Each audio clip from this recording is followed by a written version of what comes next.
अस्सलाम वालेकुम, सबको प्यार भरा सलाम। आप देख रहे हैं यूरो वीज़ा न्यूज़ और मैं हूँ शाहिद सदीकी। अच्छा जी, आज की जो वीडियो है ये यूके से रिलेटेड है, यूके वीज़ा से रिलेटेड है। इसमें कुछ चेंजिंग आई हैं, की जा रही हैं, जो कि तमाम वीज़ों में होगी। सबसे बड़ी जो चेंजिंग है और वो चेंजिंग है जी, जो इस वक्त यूके के अंदर रह रहे हैं लोग जिनके पास स्टिकर वीज़े हैं, जिनके पासपोर्ट के ऊपर स्टिकर वीज़े लगे हुए हैं, वो उनको फौरी तौर पे चेंज करा लें, या जिनके पास बीआरपी कार्ड है वो भी चेंज करा लें। ये वीज़ा होने जा रहा है ई वीज़ा, और ये ई वीज़ा आपके पासपोर्ट पे अपडेट उसकी होनी चाहिए। अगर आपके पासपोर्ट के साथ उसका लिंक नहीं है तो अगर आप या नया शख्स जो भी आने वाला है यूके में, उसके लिए मुश्किल पैदा होगी बॉर्डर के ऊपर या किसी एयरपोर्ट के ऊपर, उसको एंट्री नहीं दी जाएगी जब तक आपका जो ई वीज़ा होगा आपके पासपोर्ट के साथ अपडेट नहीं होगा, लिंक नहीं होगा उसका। इस चीज़ का भी आपने ख़्याल रखना है। और जो नेक्स्ट ईयर से 2025 से स्टिकर वीज़ा बिल्कुल ख़त्म हो रहा है। मैं ये ख़बर इसलिए दे रहा हूँ कि बहुत सारे मुल्कों में जो एजेंट हज़रात हैं उनसे बचने के लिए आपको पता होना चाहिए कि स्टिकर वीज़ा नेक्स्ट ईयर से बिल्कुल ख़त्म हो जाएगा।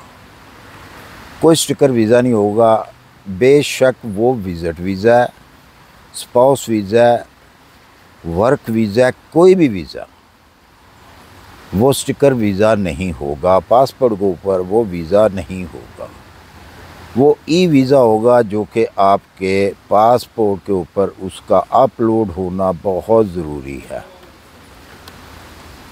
इसका पता जो है वो आप ऑनलाइन भी कर सकते हैं कि क्या जो डाटा आपके वीज़े का है, वीज़े के ऊपर आपका पासपोर्ट का डाटा है या नहीं है। अगर नहीं है तो फिर आपके लिए मसला बनेगा। दूसरे नंबर पर स्पाउस या आप कह लें डिपेंडेंट, जो डिपेंडेंट वीज़े हैं, ये बहुत सारे सवाल आते हैं।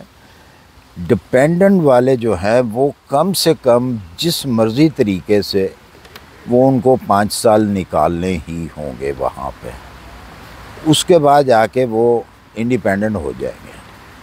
अगर कोई कहता है जी कि मैं 2 साल के बाद इंडिपेंडेंट हो जाऊँ या 3 साल के बाद इंडिपेंडेंट हो जाऊँ, तो ये मुश्किल है।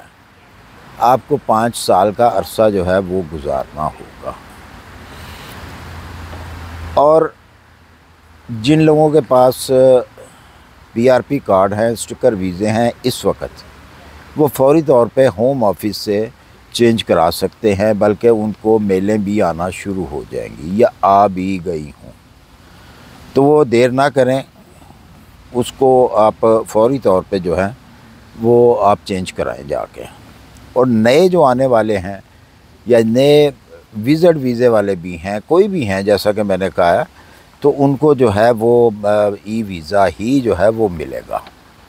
इसके अलावा उनको दूसरा स्टिकर वीज़ा नहीं मिलेगा। ये बातें मैं बार बार इसलिए दोहरा रहा हूँ कि आपके इल्म में हो ये चीज़, क्योंकि बहुत सारे स्कैम भी चलते हैं। तो हो सकता है किसी के पास पुराने स्टिकर भी पड़े होते हैं, तो वो आपको वही स्टिकर आपके पासपोर्ट के ऊपर लगा के दे देते हैं, तो कहते हैं जी ये आपका यूके का वीज़ा है।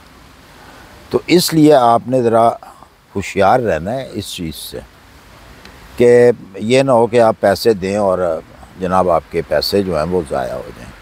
अच्छा जी, इस जो ई वीज़ा है इसका नाम भी ख़त्म हो जाएगा। ये भी आपके लिए एक न्यूज़ है, बड़ी ज़बरदस्त न्यूज़ है। ई वीज़े का नाम जो है वो चेंज करके इन्होंने रखेंगे ये वाला, इसका नाम लेक्सी वीज़ा। आप किसी भी सॉलिसिटर के पास भी जाएंगे तो वो यही नाम से जो है वो पुकारेंगे, लेट्स सी वीज़े के नाम से। स्टिकर वीज़े का नाम भी ख़त्म हो जाएगा। अगर आप अप्लाई भी करेंगे तो आपने लेक्सी वीज़ा ही अप्लाई करना है। ये भी एक चेंजिंग है और ये भी अब से समझ लें कि आहिस्ता आहिस्ता वो स्टार्ट होनी शुरू हो गई है और 25 में जो है जाके ये मुकम्मल तौर पे ये आपको सुनने में नाम आया करेगा। चाहे वो कोई वीज़ा ऑफ़िसर है, चाहे वो कोई सॉलिसिटर है या होम ऑफिस है, कहीं भी आप जाएंगे तो ये नाम अक्सर जो है आपको सुनने में मिलेगा, लेक्सी वीज़ा। तो लेक्सी वीज़े का मतलब आपको मैं पहले ही बता देता हूँ कि वो ई वीज़े की बात कर रहे होंगे। कुछ जो होंगे वो आपको क्लियर कर देंगे, लेकिन कुछ जो है जल्दी के अंदर जब बात होती है तो वो फिर उस बात को क्लियर नहीं करते जी लेक्सी किस वीज़े का नाम है या क्या भला है ये। तो इसीलिए ये भी मैंने न्यूज़ आपको पहले ही दे दी है कि इसका नाम भी जो है वो चेंज हो जाएगा। नेक्स्ट जब भी आप ये 2 महीने के बाद 3 महीने के बाद आप अगर किसी ऑफिस में जाते हैं या वीज़ा लगवाने के लिए जाएंगे तो इसी नाम से जो है वो नाम लिया जाएगा और आपको इस चीज़ का पता होना चाहिए।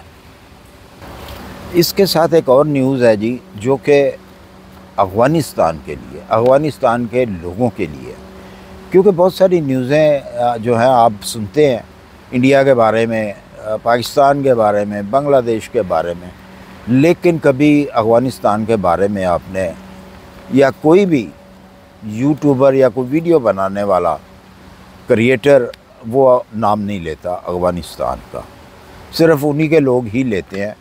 तो उनके लिए भी एक खुशखबरी है। वो खुशखबरी ये है कि उनके लिए वीज़े की आसानी कर दी गई है, लेकिन हर अफ़गानिस्तानी पासपोर्ट के लिए नहीं की गई, ये भी साथ में है।